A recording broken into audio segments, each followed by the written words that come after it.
জহর Das Memorial chess কম্পিটিশনটা এবছর দ্বিতীয় বর্ষে হচ্ছে। জহর দাস সম্পর্কে আমি দু চারটে কথা বলব।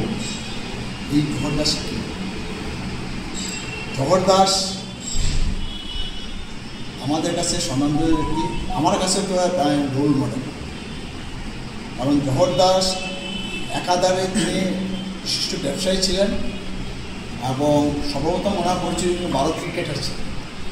খুব ভালো ক্রিকেট খেলতেন। আমরা ছোটোবেলায় জহরদার খেলা দেখার জন্য স্কুল থেকে যখন ছুটি হতো বা স্কুল টিফিন টাইম হতো গভর্নমেন্ট স্কুলে, তখন আমি মাঠে দাঁড়িয়ে থাকতাম। তখন জহরদার খেলার জন্য দাঁড়িয়ে থাকতাম।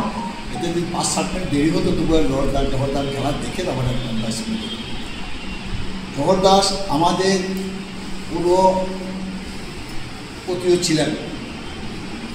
তার জন্য জহর দাস সম্বন্ধে যদি আরও কিছু বলি, তিনি একজন সমাজসেবী ছিলেন এবং সেই জহর দাস মেমোরিয়াল টুর্নামেন্ট সেটা ওনার ছেলে শ্রী শুভ যেটা স্পন্সর করছেন, শুধু শুভর জন্য নয়, আমাদের কাছে এটা গর্বের ব্যাপার। এই ধরনের ব্যক্তি আমরা স্মরণ করতে পারতেছি, যার জন্য আমি জহরদা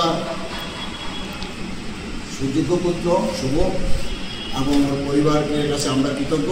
আমরা চেস অ্যাসোসিয়েশনের কৃতজ্ঞ যে উনি এই টুর্নামেন্টটা চালিয়ে যাচ্ছেন।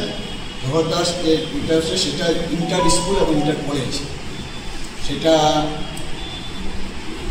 16-17 আগস্ট সরস্বতী বিদ্যানিকেতনে অনুষ্ঠিত হবে এবং 15 আগস্ট স্টার্টিং টাইম থাকবে 16 আগস্ট 1টার সময়। সেটা গ্রুপে প্রাইজ 5টা ট্রফি ফর ইচ গ্রুপ এবং 2 for the girls in each group. Best school award trophy, best runners up school award trophy থাকবে এবং এটা এন্ট্রি ফি 300 টাকা। সেক্ষেত্রে আমরা সরস্বতী বিদ্যানিকেতনের ব্যবস্থা আমরা কৃতজ্ঞ। কারণ হচ্ছে এই স্কুলটা আমরা যেভাবে বলি সেভাবে ওরা আমাদেরকে ব্যবহার করতে দেয় এবং কম্পিটিশনগুলো করি এবং ওরা যে আমাদেরকে স্পেস প্রোভাইড করেন, তার জন্য ওরা আমাদেরকে কোনোরকম কোনো শুল্ক কোনোরকম ফিস বা পয়সা কিছুই নেন না। এটা আমাদের সহযোগিতা করেছেন, যার জন্য আমরা করতে পারছি। আর সেই টুর্নামেন্টটা যখন শুরু হবে আপনারা সবাই আসবেন, দেখবেন এবং খাবারটাকে যাতে আরও প্রসারিত করা যায় সেই দিকে সাহায্য সহযোগিতা করবেন। কারণ আমরা তো চেষ্টা করছি খাবারকে কীভাবে প্রমোশন করা যায়, কিন্তু সেক্ষেত্রে আপনাদের সহযোগিতা করলে সেটা এরকম দামাদামার মধ্যে চলবে। সেই আপনার সাথে আমাদের একান্ত অনুরোধ যে আপনারা সেই দাবাটাকে প্রসারিত করতে আমাদের সাহায্য করবেন। গতবার ছিল 88, এবার অলরেডি 145 জন থেকে 150 জনের নাম আমরা পেয়ে গেছি, হয়তো আরও পাবো। সেই ক্ষেত্রে প্রায় দ্বিগুণ হয়ে যাচ্ছে।